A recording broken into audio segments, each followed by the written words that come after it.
welcome to the MadLucrative Podcast. I am the host, the one, the only, your neighborhood hope dealer, aka Magneto 7, aka Mr. MadLucrative. I'm in the building right now. I want to make sure I show love to everybody that's been supporting the platform, especially Groom Me. This episode is brought to you by Groom Me Male Kit. Listen, if you got a bald head like us, for real, you see this bald head. If you got one of these, yes sir. Your joint got to be looking spicy. You know, when you going in the streets, you don't want to have all them buds and stuff on your head. Yeah. Get the Groom Me kit.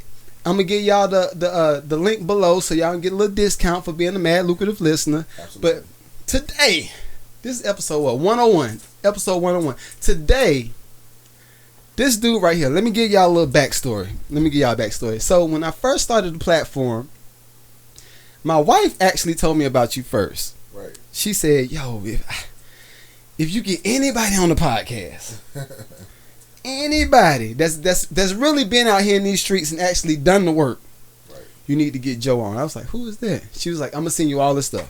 Just look at it. So I was like, all right, you know, I ain't gonna lie. Most of the time when women try to give me some advice on who to have on, I be like, yeah, right, nah. I feel you, man. I feel you. But when I saw this guy right here, Mr. Joseph Wyatt, and all the business and all of the stuff you did in the community, I said, yes sir, we got to have him on. So I appreciate it, man. Y'all gonna find out who he is, what he do, and yo, how you feeling, man? I feel wonderful, man. This is like I said, this has been a pleasure. You might close it.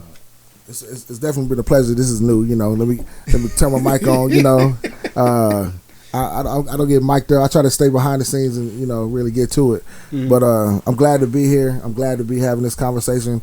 Like I said, your wife and I, you know, we grew up as kids, like singing in the choir, you know. I ain't know that part. See, you know what I'm saying? Her dad, you know, Reverend Oscar Gardine. Yes, sir. You know, had us in the choir back in Devon, Virginia, and he was a major influence in my life, and you know, that kind of gave us the basis of who I am.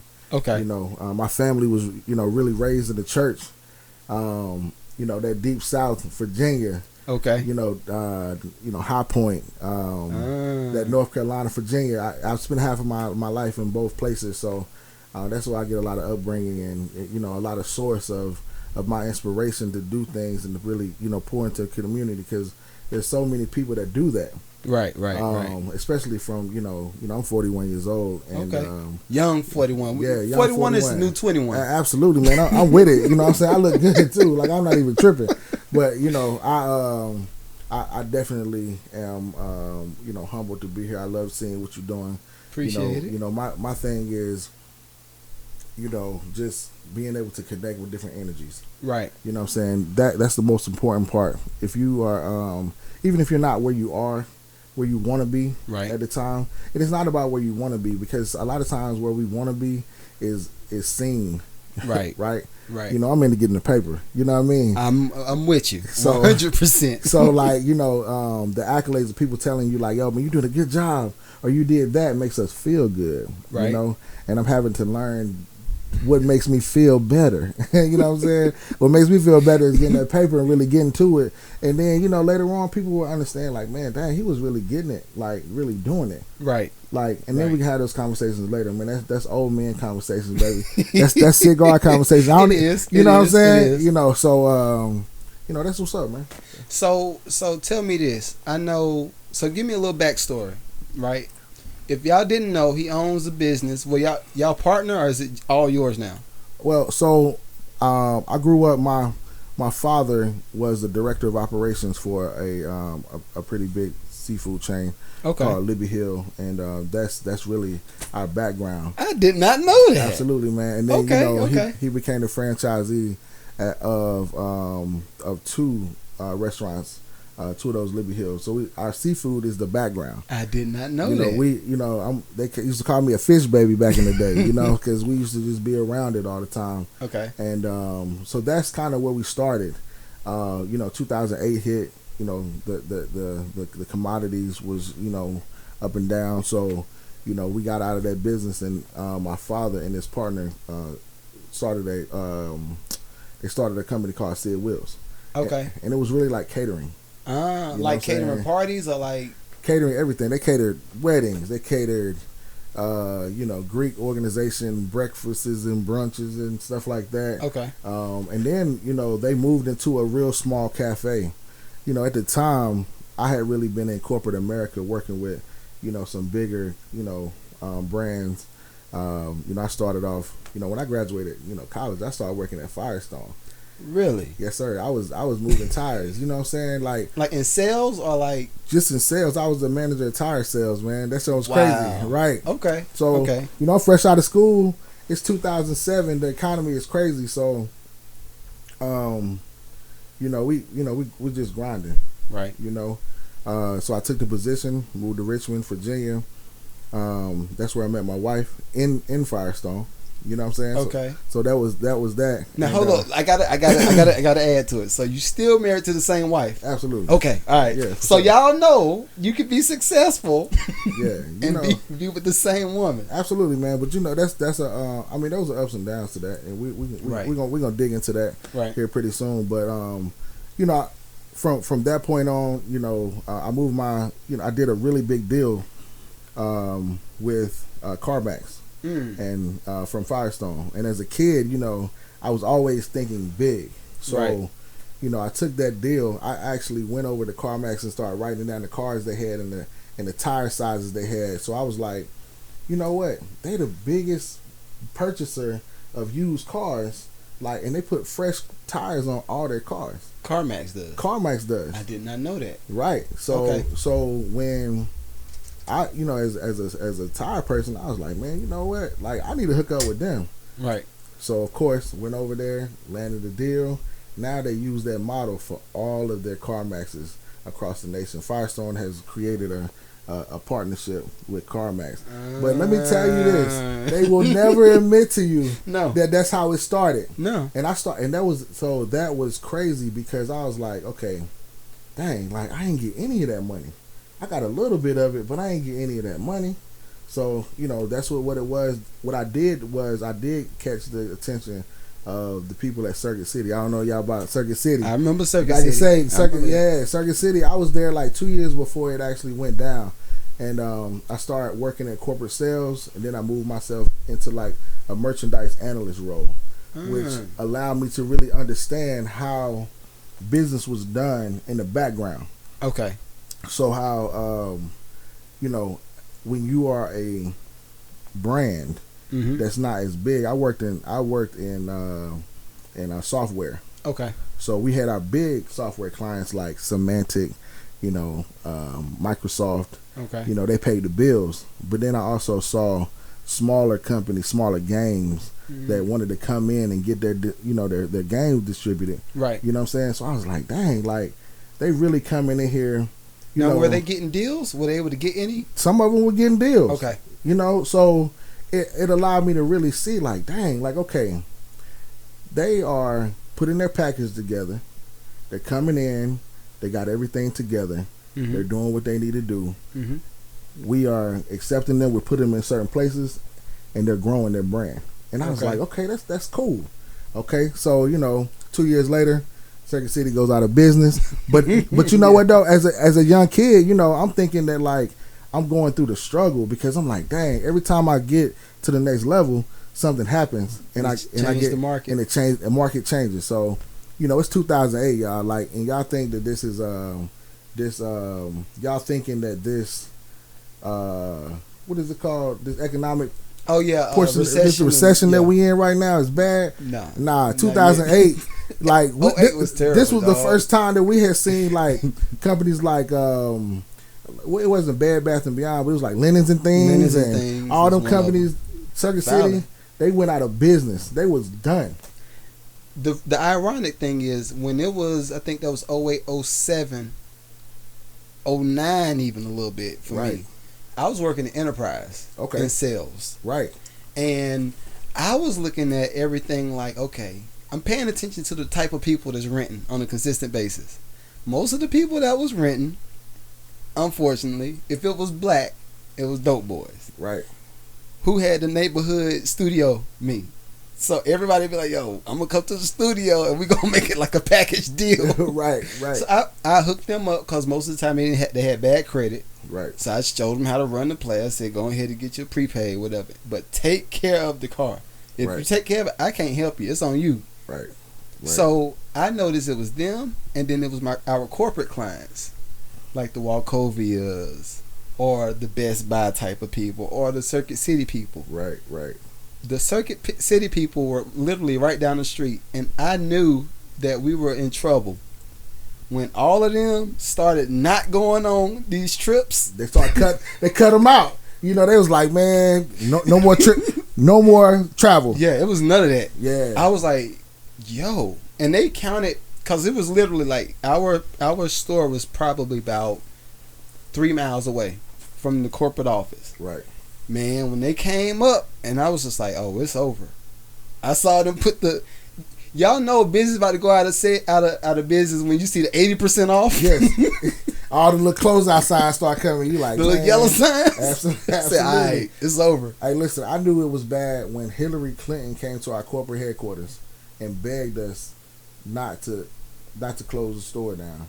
And that was not us as in me, but right. I saw her and her entourage walking in, and I was like, man, this is about to be that. But you know, I went through a lot of I was young, I was ambitious. I'm still ambitious, but as a young person, ambitious and knowing that something inside of me is great, mm-hmm. and you're trying to feel that out. Like, and then you kind of come back down. You're like, man, dog, okay, all right. But you know, the cool thing about it is, I was able to get a job with a beverage company, okay, in Raleigh. And I like, listen, man, this was like a year before I got married. I had asked my wife to marry me. I know her dad was like, yo, you ain't got no job, bro. You know what I'm saying? Like, you ain't got no job. You need to get up on your grind. Like, what's good? So, you know, my wife, you know, she went back to school. We had got a place together. I moved, and I started sitting on my I started sleeping on my aunt's couch. I was sending money back, trying to, you know, make sure that my wife, you know, fiance at the time was good. And this is what, about 09? It's about 09. Yeah. Yes, sir. Mm-hmm. You know, so I got into the wine business in Red Bull. So I was out, you know, this was a small company. And let me tell you, like, this story gonna get you at the end. You know, remember the Circuit City, remember all of that. I started going out and building clientele of my own. You know what I'm saying? When you say clientele, you mean for the business clientele? For the business. Okay. Because this was a small company. You ever seen those commercials that say, if you brew it, I'll sell it? I think so, yeah. So, yeah, like, I remember that. So basically, like, I had these, I went out with a bag of wine that nobody really knew about. Okay. I had my tie on, my shirt, you know what I'm saying? And I went out. You were bruh man. You were the bruh man of the wine. I was going to Harris Teeter. I was going to all these places. Like, listen, cut me in. I didn't really have the distraction of having to, like, you know, it was me during the week, and that's it. So I was doing wine tastings. I was grinding. I was letting them know that I'd be back, and I would get my product everywhere. And you know, I was really successful with it, and I realized, like, the consistency and the relationship building was the key. And I kept doing. I grew my market to the point where my managers were like, "Listen, man, I'm gonna make him a manager of this. I'm gonna show him some other people to do. To really, you know, how to do it." And that was a blessing because it got me to really understand how to get out and be a regional salesperson and grind. You know, take the little effort to do that part. So now I got the background of, like, the corporate, how to get the product in. Then I got the, like, the on the streets knowledge. Right. How to really get out there and get it. So my question to you, this would be my first question. When it came to you getting into sales, right, initially, do you feel like you would have been able to make as much movement with building that skill, like working that muscle? Do you feel like you would have been able to have as much movement if you didn't have the corporate job when you first started? You know what? I think that by that point, after I did corporate sales at Circuit City, I knew I was as good at what I did. You know, so when and also I was in a predominantly white industry, so I just didn't want to like embarrass myself. For real, like when you're in the wine industry, like maybe 10, 15 years ago, like it was just me out there. Okay. You know? And I think a lot of people may have, like a lot of these wine people was like, yo, man, let me get this black boy some So love. some of us a petty sale.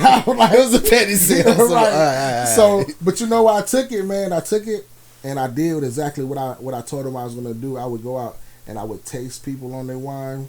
I would do parties. I would do everything until I got it was booming. Okay. Right? And now I became somebody. Right. And everybody started recognizing. I started getting job offers. It was cool. And our company had the rights to Red Bull at the time. You didn't really have all these little Red Bull trucks that was like running around doing their own thing. Like it is now. Right. You know, like so they were like, man, listen, can you do this for the Red Bull side? So I started doing the Red Bull. I started learning all of the, you know, when you're working with a company like Red Bull, they really particular with their marketing steps, all of those things. Question. So did the liquor company or the wine company own the Red Bull too? So they were a distribution company. Okay. Gotcha. So they distributed wine and Red Bull. Okay. And they had maybe like one or two drinks. Okay. Right? Gotcha. They were small out of Winston-Salem, but they wanted to grow their market in Raleigh. You know, and they, you know what I'm saying? So like, and that's a whole different thing because like I was a part of a team and I was probably the only black guy there. Okay. So not only did I have the troubles with the people outside, I had them with the people inside. You know what I'm saying? Because, you know, when you are in a realm of folk that think that they should be better than you and you keep taxing that butt, you know what I'm saying? It's always a struggle to balance that out. You know what I'm saying? So, you know, I I went ahead and started working with them and really excelled in the Red Bull piece. So when it came to you starting to transition from that business into back into the family business, because it's family business now again. Yeah. What pushed you into that space? Into the family business? Yeah, back into the family business. Well, listen. And how was it phrased to you to sound attractive enough for you to want to do it? Well, it wasn't. It wasn't, because my dad was like, "Yo, you don't want to get into this restaurant thing." Okay. Because I was making money in corporate America. I mean, by the time I had went and worked for a company called My Eye Doctor, and they was flying me everywhere, meeting like, Luxottica and, all these different, glasses partners.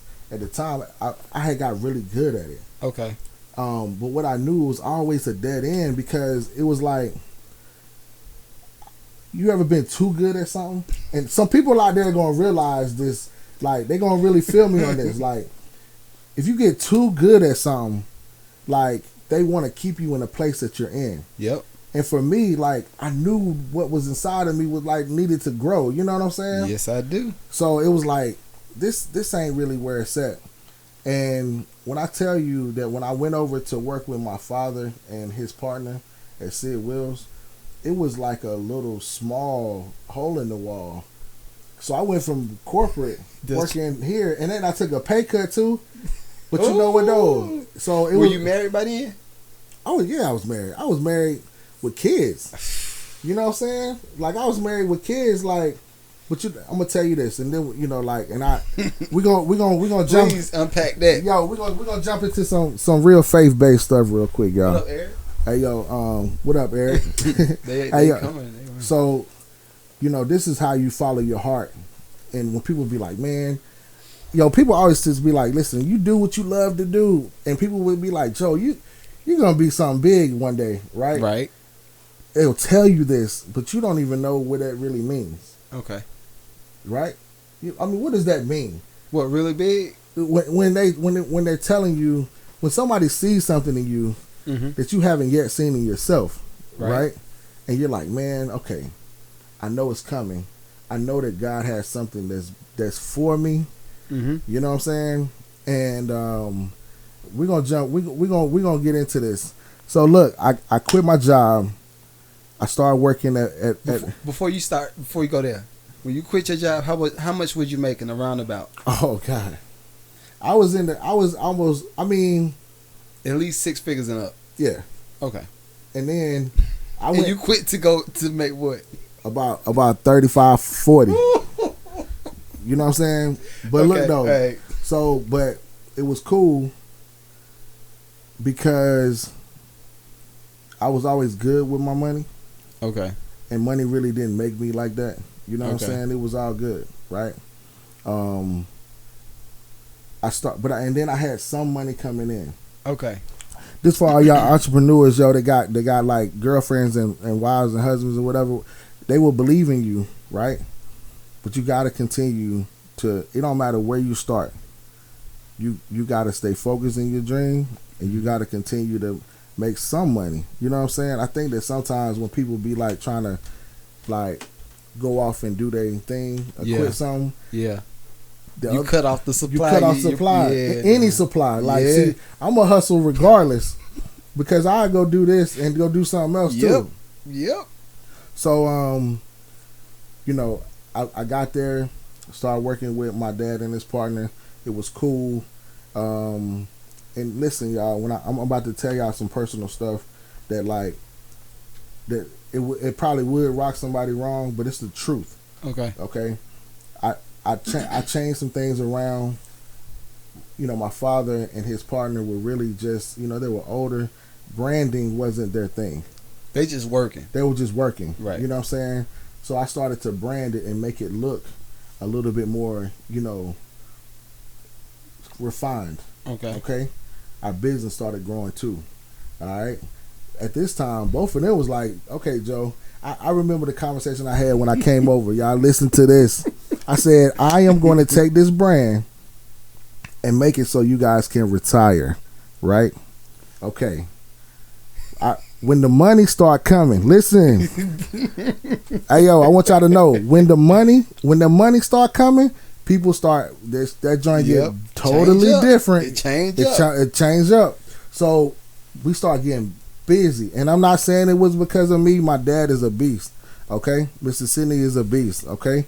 But I'm just telling you, when everything started to get like real, you know, looking real perfect, you know what I'm saying? It started to change. Okay? Between them or just in general for the business? I think that, you know, the business started to mature. Okay. The brand started to get, that's my thing. I'm a branding person. Okay. I learned it from, I had to tell y'all about the Circuit City part and this part because it made me understand like what it really was to really go get it. So I brought all those skills back to the family. Okay. And I told his partner, I won't put his name out there. I don't think I did already. No, but you didn't. All right, that's what's up. But I told his partner and I told my father, I said, listen, this is what I'm going to do. COVID hit. So this fresh. Fresh, y'all. So let me get y'all on this fresh thing. This 2000. This ain't no 2000. This fresh. Okay. This fresh, right? So COVID hit. My dad got a call from his partner, said, we don't need to bring Joe back when we open back up. All right, I want y'all to get up on that. You know what I'm saying? After you done generated all this business, after we done it, got the branding right. You got the. But you know what though? And listen to what I'm saying. Like, it's hard to be.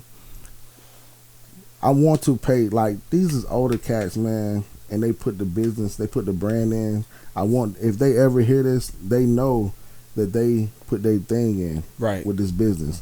Like, for me, when you're making your logos and you're doing your thing and everybody starts to see what that company looks like, and you streamline it and it starts to grow that way too. Yeah.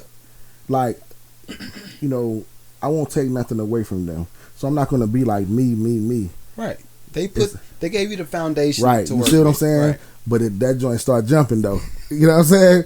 All right, and I think that like I was probably taking the company in a direction that the partner was like, yo, you know, because I was like, he's probably scared of it. Listen, he was scared of it, and I, you know what I'm saying, like, and it's cool, you know, I never, that taught me a lot about faith and understanding that everybody that go to church and believe in the blessings of the Lord don't really believe in the blessings of the Lord all the way because they scared of them. Yeah, you limited. Okay? They limited. Absolutely, they're limited in their minds. Right.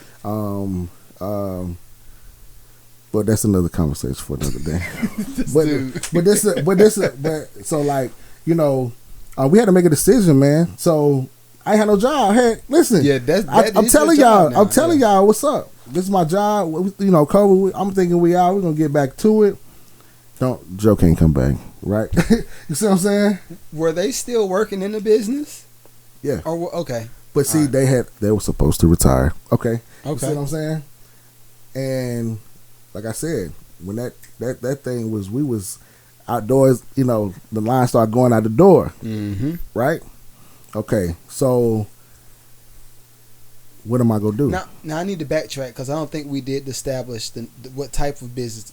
Is this a seafood business? No. So this is the comfort food business. Comfort food. Comfort food. Right. You know, mac and cheese, collard greens, you know, fried fish. Okay. You know, meatloaf. I mean, and I'm gonna tell y'all, like, I still ain't had none. It was good. He ain't bring none for me, but it's cool. I got some treats for you in the car, man. Okay. You know what I'm saying? Like, I got some. Listen, I should have walked in here heavily branded up. That's what you should. What I would have did, I would have put your joints right here. Say this episode is sponsored to you by. I would have did that. And then but I got you though. You know, we'll I'll be able to get that. So listen, I was like, Pop, I just want to do a food truck. You know what I'm saying? Mm. So we got the money together. I got a food trailer. It took 6 months to build it. All right. So I'm gonna tell y'all, like, you know, all the different things that you can think about, like, oh man, I got a job, I need to, you know, all of these things. When I look. Now at this point, let me ask you a question. At this point, they still technically voted you out to come to the regular brick and mortar. Coming back to Sid Wills, I couldn't go back to Sid Wills because his partner said that he didn't want me back, right? Okay. And then I'm gonna tell you this: regardless of whether they didn't vote me out, once I heard that, I was like, man, you know, it's time to roll. It was a blessing in disguise, y'all. Let me tell you. All right, so now we are creating Ben's Boys. Okay. All right, Ben is my grandfather. His name is Ben Wyatt. Right. Okay. My dad and I, you know, we're Wyatts. Right. That's my grandfather. That's his dad. Okay. So we Ben's Boys. That's how it comes. All right. All right. So we were like, okay, that's cool. We took our thing. Hey, so imagine us at you know, we were trying to figure out what we were gonna do. I mean, I was like, man, we're just gonna I had never had a food truck in my life, but I just was like, listen, I was just. Where did the idea come from then? Bruh, man, because it was like, it was needed. You know, people weren't moving around. They weren't trying to go into a restaurant. Yeah, that's true. You know what I'm saying? I was like, man, let's just start a food truck. So listen, what?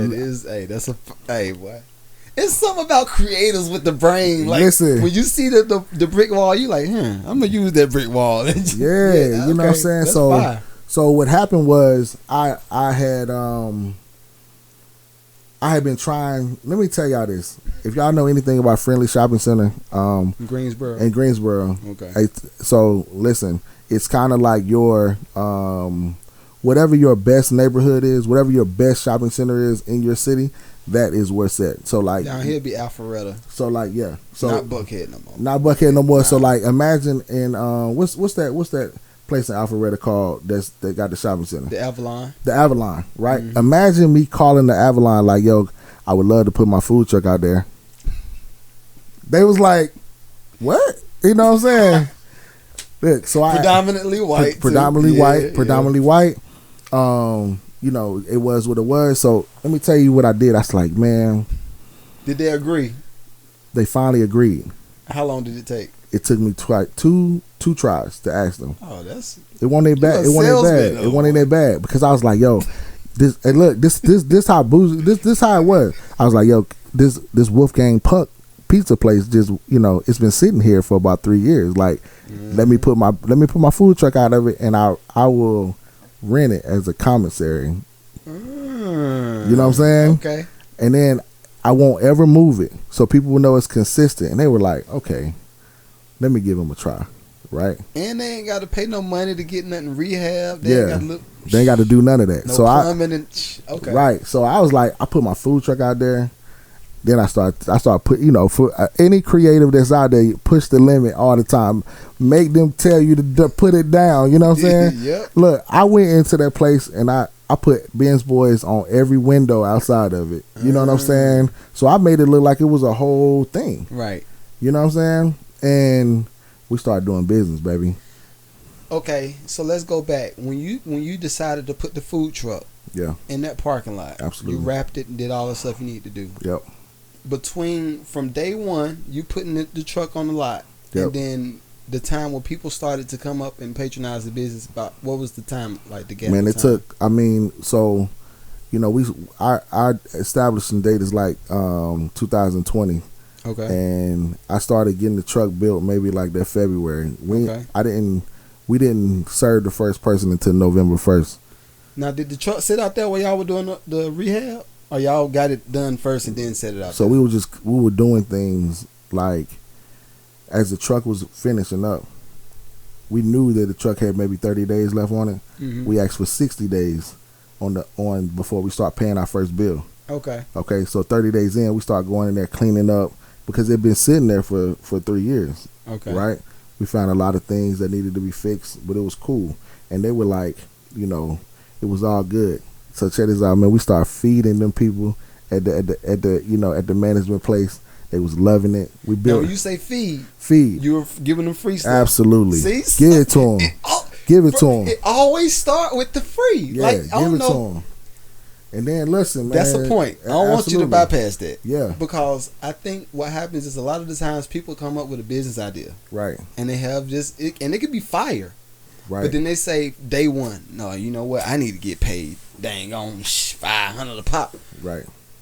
I did a full, I'm gonna say a good 75 to 80 episodes before I got one sponsorship. Right, and that's what's up. Hey yo, if you ain't Nipsey Hussle, that boy sold him $100 daggone. Exactly. You know what I'm saying? But listen, a lot of times everything is about relationships. Let's go back to that. I'm gonna say relationships again. Okay. You build relationships. It's not about you giving them free food. It's about you telling them thank you. Right. Thank you for the opportunity. Thank you for giving me. Thank you for believing in me. Mm-hmm. Right. So it's not about like, yo, because it's your heart shouldn't even be on some like, man, I got to make them 5 plates and go get it to them. It should be like, thank you so much for giving me an opportunity that has never happened before. You allowed a young black boy to come in here, play the card, and do his thing. Yep. I appreciate it, and I'm not going to let you down. And then I gave them a goal. I said, listen, one day I'm going to move this food truck, and I'm going to create Ben's Boys right here in this space. Mm. So they saw not only that they was going to give me a vision, they saw the investment because they had a property that had been sitting there for a little bit. You know what I'm saying? You feel me? Yeah. So you got to be creative. Always look for unique opportunities. Okay. Mm-hmm. All right. So we ain't even listen. That was 2 years and about 10 months ago. Okay. And then you got to be in line with what God wants you to do as well. Facts. I can't never take God out of this situation. I told him that if I ever was in a situation that I had people listening to me, I would let them know that you have to be in the will of God when you're doing your business. Right. You know what I'm saying? And that's just what it is, All right, so let's do this. I want to know from year one. Right? So it's 2020 to 21. I'm assuming like end of 21. Right. What would you say your profit was? Hey, yo, let me tell you. Not because I know a lot of people be like, yo, I made an M, and I'm like, okay, if you made an M, cool. Right. Now, was it your M, or was it the what is it, net and gross? Net and gross. So You get what I'm saying? All right, so I won't give y'all everything. You know what I'm saying, but I will tell you this. But do it this way. It started with just you and who else? Me and my dad, and because my dad was kind of like going back and forth because he was working at, he still had the partnership at Sid Wills. Okay. And then I had took some young boys with me. You know what I'm saying? Okay. They believed in me. We was there every day. My boy Nick, shout out to Nick, shout out to Kevin. Okay. They really. It was 3 of us and my Uncle Doug. Let me tell y'all got people in y'all family. Yep. Y'all got people in your family that got talents. Like that's real talk. So look, within 2 months, my slowest days were doing better than the best days at Sid Wills. Wow. So instead of me telling y'all how much money I made, I'm gonna tell you that like, listen. Yeah. So I would tell my dad like, yo, we about to do this, and this on Friday and Saturday. He like, nah, you ain't gonna do that. Okay. And we and then we doubled that. You know what I'm saying? We would have lines always. It was incredible. Like I said, I was hurt because that man was like my uncle. The one that wanted to vote you out. The one that wanted me out. You know what I'm saying? But I never wished bad on him. Right. And I was just like, maybe like he just don't understand. Right. That's what I would think. That would be the first thing I would think. Right. When it comes to that age group. Exactly. And then the one thing you gotta realize, see, we be talking about all this like hater and all this other stuff. Listen, man, that don't have to be a part of your life at all. Cause you can like just push love out all the time. Mm-hmm. All the time. Love. That's it. It'll come back to you. Like that shouldn't even be. I don't even know who hating on me. Well, the way I look at it, right, and because I'm seeing both sides. I know what music business was, right, absolutely, and I know now what real estate and like this sector of business is, right, and the way people treat relationships. Back to the relationships, the way people treat relationships. Completely different. I think when you get into like this sector where you're a customer service based or whatever, right, you have to maintain it because it's word of mouth. And if you go wrong about the right people, they're gonna be like, oh, nah, don't you got that product in so and so? Nah, you should erase that account. Like in music business, you kind of applaud it to be like that. Right.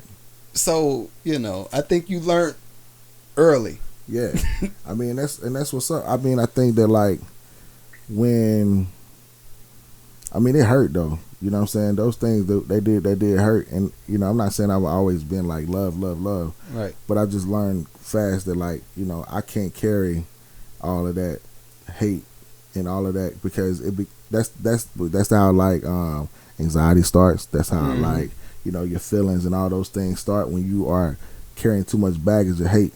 Right. You got to let that out. You know what I'm saying? The best way to get rid of all of those things is to show people love and give love out. Give. We're here to serve. Right. Right? Right. All right, so let's get back on it.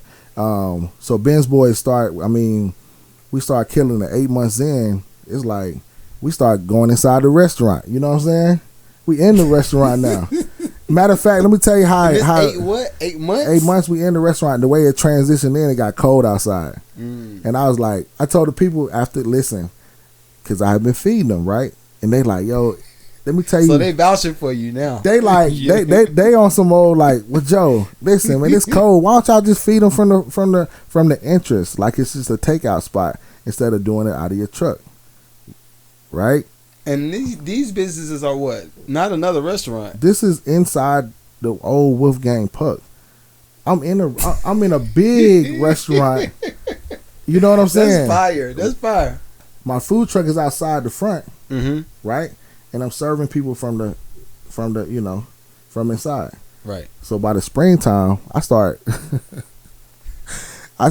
getting food truck requests. Yeah. So I was feeding people in the restaurant and sending the truck out. Okay. Right? Yeah. So now we done doubled up. I got a question for you. This is a question because I've always wanted to ask somebody that's kind of frequent in the space. Right. I got a lot of listeners that's interested in doing like a side hustle they might have a bag right now, right, coming from corporate, but they want to start a food truck. right. What's the steps that they would need to take to start? Go talk to your local health department first. Okay. The first thing you do. If you don't, you're gonna waste money. That's real. What would the health department do? The health department gonna ask you what your menu is. Okay, and then they're gonna tell you what you need in your truck and how it needs to be built. Oh. Okay. Okay. So think about this. They have the power to reject you and tell you what you need in your truck and what you need for them to pass you. So of course you need to talk to them first, because if you ever ask them first and you be like, "Yo, this is what you told me," they be like, "All right, I did tell you that. Okay. Let's go ahead and knock that out." Right. So if you don't do that, what happens? Right. That's why people, when you be cautious about getting a used truck, because it might not match your menu. Okay, it might not match. Hold on, wait. This is game. What you mean? Be cautious. Like so somebody trying to sell you a used truck, right? And they sold burgers and fries, and you want to sell, collard greens and whatever. You know what I'm saying? Mm-hmm. You might not have the same things on your truck that it's required for you to have for your food. Oh, so if I wanted to sell, I'm gonna say smoothies, right? And then I'm buying a truck from somebody that sold fried fish. You might not have enough refrigeration or freezer space. Okay. You know what I'm saying? I got you. So they're going to be like, okay, where you going to put all these things at? Now, guess what? You got to take something out and put something in. That's going to cost you money. But you probably could have just got it built from the Absolutely. jump. I got you. Absolutely. Okay. Absolutely. So, be cautious about that. Make a friend. Relationships. Make a friend. Okay. In the business? In everywhere. But I'm really specifically talking about at the health department right now. Okay. Make a friend. So, fast forward, we in there. They told me when I first started that there is a client that was wanting a long-term deal in the project, right? In your project? No, in the Wolfgang Puck. So okay. I did, like I said, I did a short-term lease, and in a short-term lease in most shopping centers, you're not pulling of course you got you're not paying like a big boy, okay, lease per month or per year or whatever. But you're paying like a base, plus they want a percentage of what you're doing. It's cool though. It's cool. That's cool. That's cool. Listen, man. It's cool. Please put me on, because I'd be like, nah, you can't do it. It's cool, but you know what I'm saying. I tell you what's up. If anybody want to inbox me and ask me like how to really get around that, you let me know. I'll let you know. But I ain't about to put it out there and whatever. You know what I'm saying? But listen, the objective is for you to get in there and do your thing. That's true. Okay. All right. And then you got to report to them what you did. So you got to report to who? You got the shopping center. Yeah, how much money you made? Just write it down. I did not know that. And give it to them. How much you done? Wait, I ain't know that, dog. Right.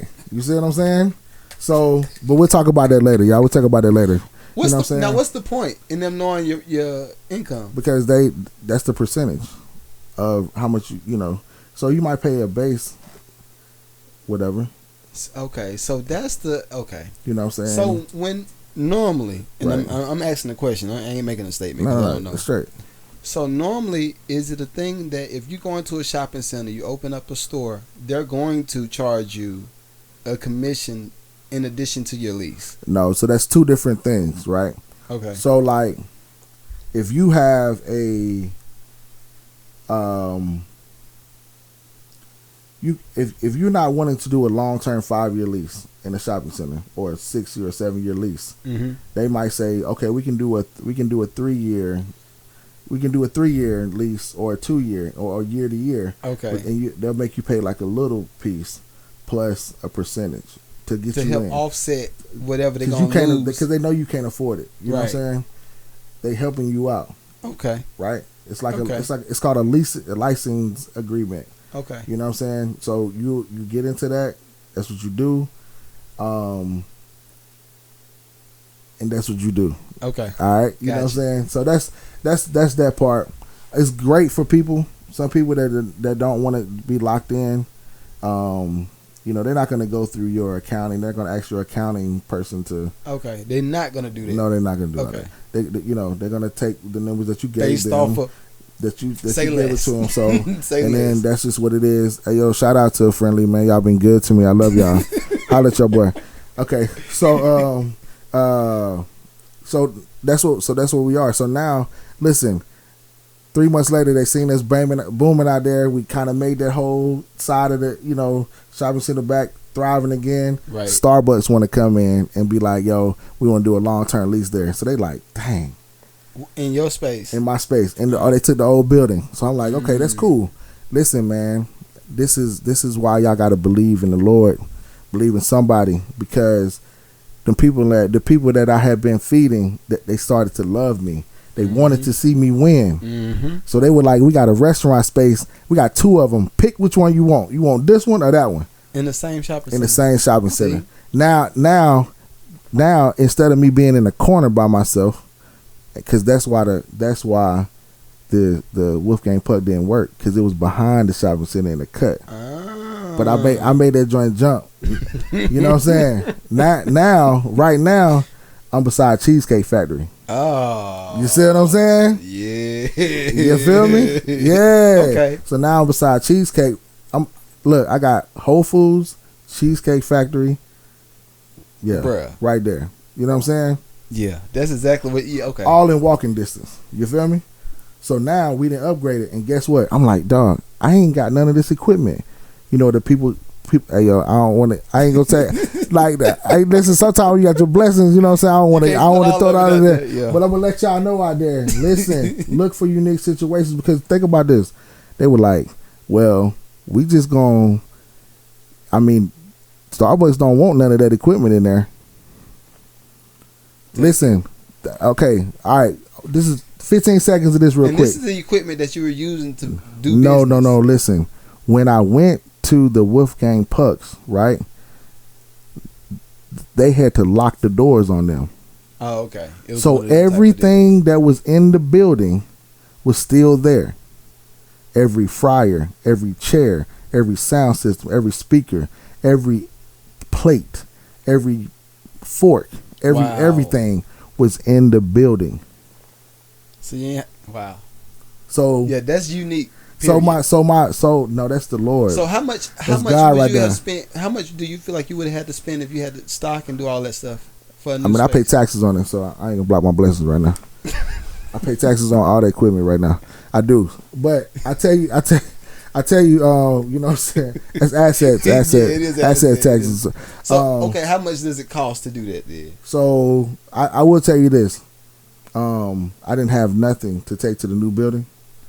And I was able to furnish everything in my new building, and they told me that, like, Joe, whatever that stay in this building gonna get thrown in the trash can. Wow, nah, no, it ain't.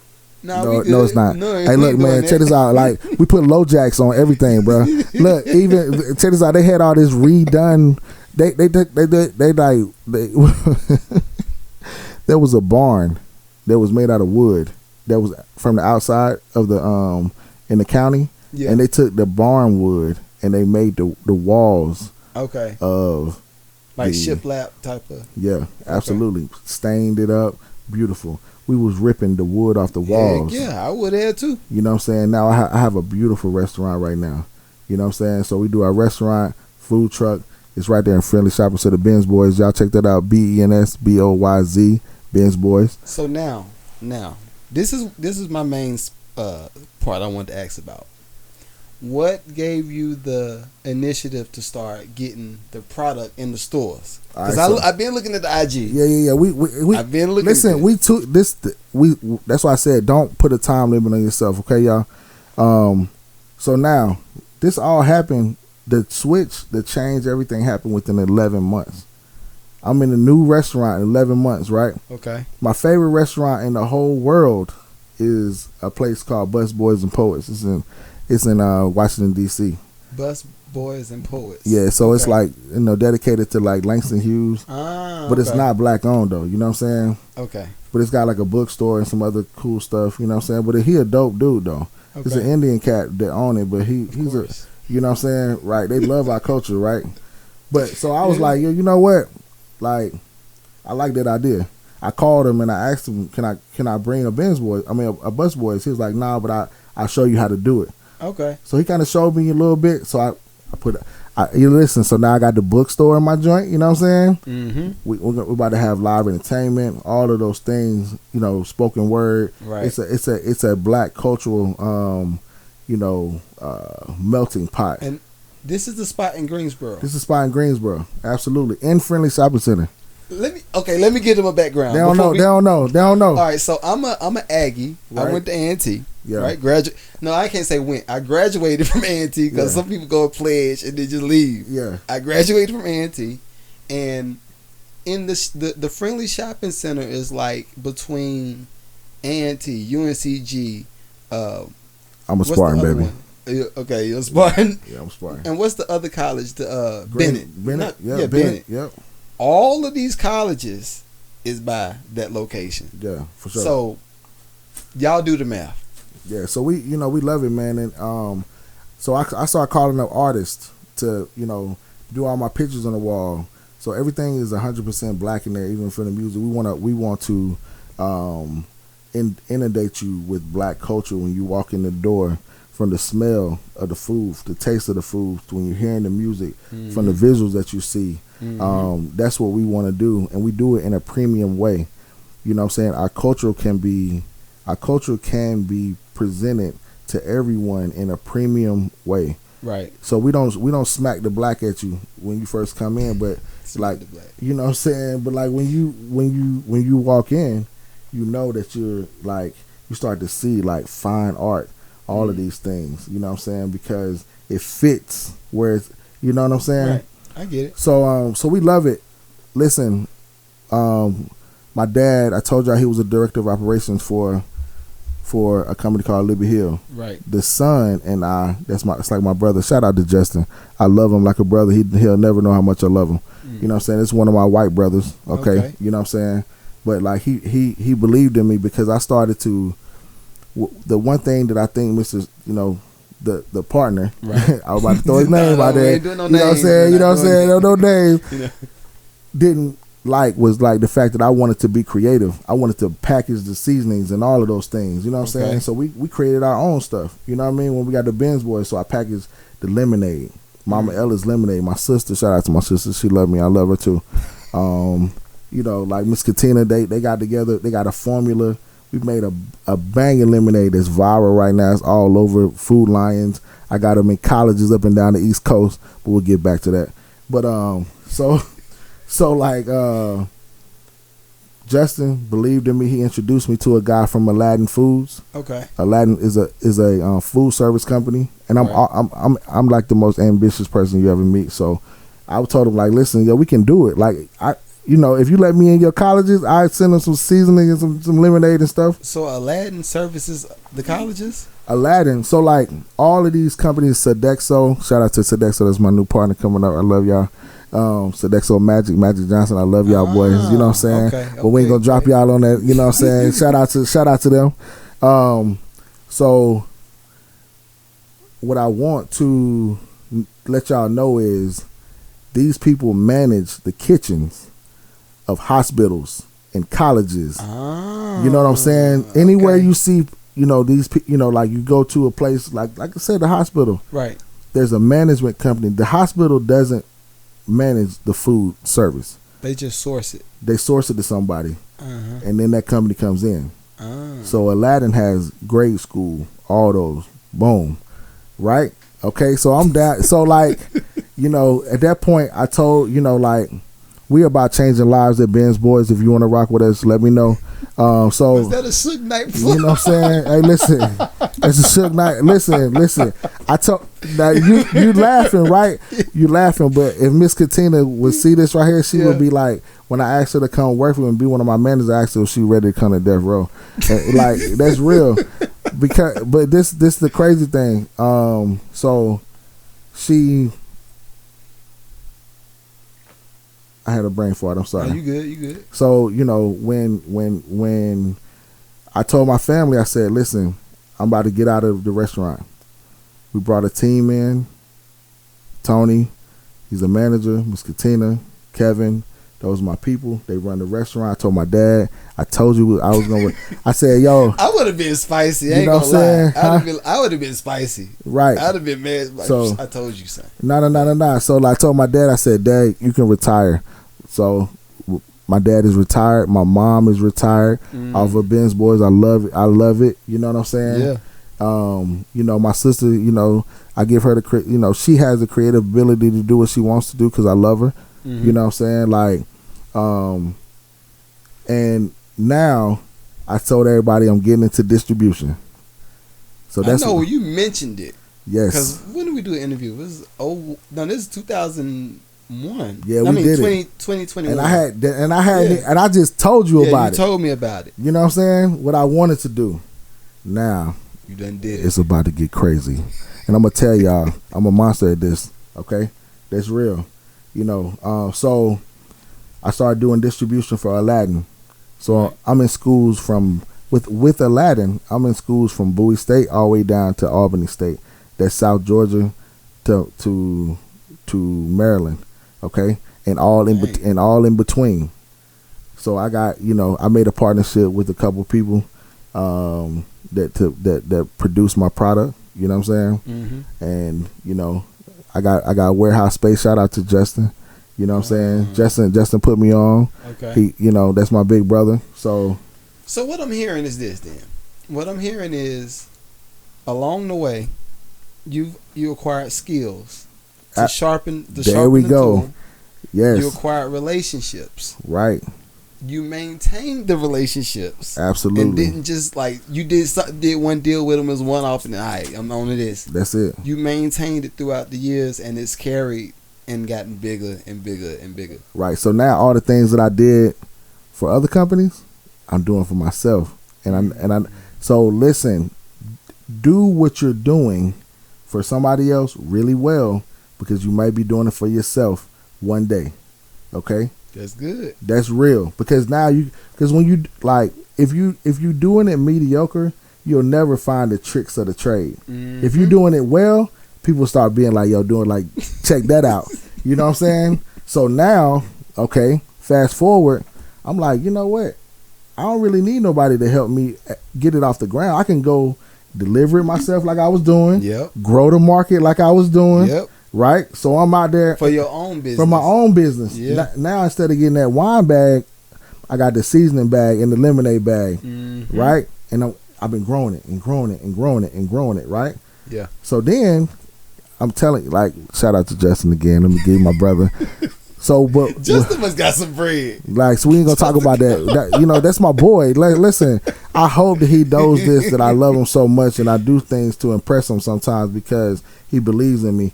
But he is one of the largest importers of seafood in the country. The Liberty Hill people think the Liberty Hill just kind of dwindled out. I just thought about it just switched up. Instead of them having you know, the restaurants, they got into importing. Okay? So then, you know, like, he saw me kind of produce my own seasoning and stuff, and I was like, just, man, like, show me, you know, once you start making a milli, you want to make a lot more. Right. And when you see people that's, you know, that like, making like tens of millions, 100 million, you know what I'm saying? Like, you be like, it's different. It really is. Right? So you like, okay. So now, you know, I'm starting to get taken to like the you know, where he going. Because I'm telling y'all, if you want to make that kind of money, you got to be around that kind of person. You really do. To show you what it's like. And I never, you know, and this ain't about using nobody. Because I love Justin like I love my dad and my brother and all of them and his family. Our families are intertwined. Like I used to go to his aunt's house and work on her farm when I was a little boy. You know what I'm saying? I don't you know, like with that family I don't see the black and white at all. Okay. Good. That's my people. Them Conrads is great people. Right. I love them and I will always love them. He showed me a different part of life. You know what I'm saying? I got a question for you because I know we're going to have to wrap in a few. I know we got to wrap. Yeah. Got a question for you. Do you remember what it was like seeing an M for the first time, or was it just did it just blow by? It didn't even really like. I was like, you know what I'm saying? Like the first time I seen it, I was like, it really ain't enough. I was like, yo, this ain't. Cause your lifestyle didn't change, did it? Nah, but it's like, you know, you were like, dang, like, I mean, you can blow a milli like that. You know what I'm saying? Like that ain't nothing. Like, so then you start being like, you know, I got a number in my head where I know I'm gonna be. Mm-hmm. You know what I'm saying? And I know that. Let me tell you this: when I got that number in my head, and this is for all y'all, God gave me a vision of me holding my hands out and Him taking a bag of money and dumping in my hands, and I only could catch a little bit of it. So money was falling all over the floor, and that's real. And you know what that told me? That I can't do it all by myself. Yep. I can't do it by myself. So I've been looking for people like myself to be able to grow with. Right. You know what I'm saying? So now I gotta deal with Target. I gotta see, cause you know my shout out to Justin. I love him. You know what I'm saying? Like I got a seafood. I got a seafood deal with Target. I got one with Food Line coming out. Okay. It's all coming. It's brewed up. That's dope. To make that kind of money, it take months to make that kind of money. Okay. So because you got to prepare for it. Months and making sure that everything is organized. Yep. And you have the capacity to do what you need to do to maintain it. And this before we get off, I want to tell y'all like, and this is not to be boastful. This is to tell y'all like this is real talk. I lost 10 grand last week, just like that, and I had to be like, you know, Justin had to put in perspective. He's like, yo, the kind of money that you want to make, like that was because I messed up on some labels. I bought about $10,000 worth of labels and I got them in, and the calorie count was wrong. So, and I had already bought them. I'm like, Dad, that was money out of my pocket. He looked at me. He was like, yo, you know, that's only like 4% of the entire product that you're about to sell, or 3%. Like still. That's 10 racks. Yeah, it was 10 racks, and I was like, that. See, from him looking at it, he was like, but I had a. That was the one thing that made me feel better. I was like, yo, I'm not, you know, like that ain't nothing. Like I had to think, like if you want $100 million, 10,000 got to be like a couple dollars to you. Yeah, in perspective. In perspective. Yeah, you understand what I'm saying?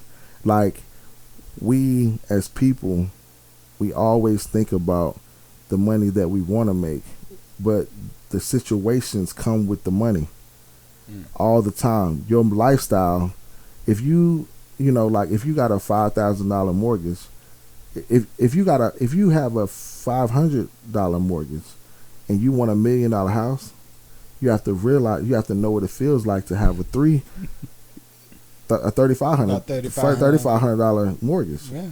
If you want this big house that you're dreaming of, you got to learn how what a $15,000 mortgage is. Yeah, you know what I'm saying? Like it's and all about the issues that come along with it. My daggone homeowners association is a beast. You know what I'm saying?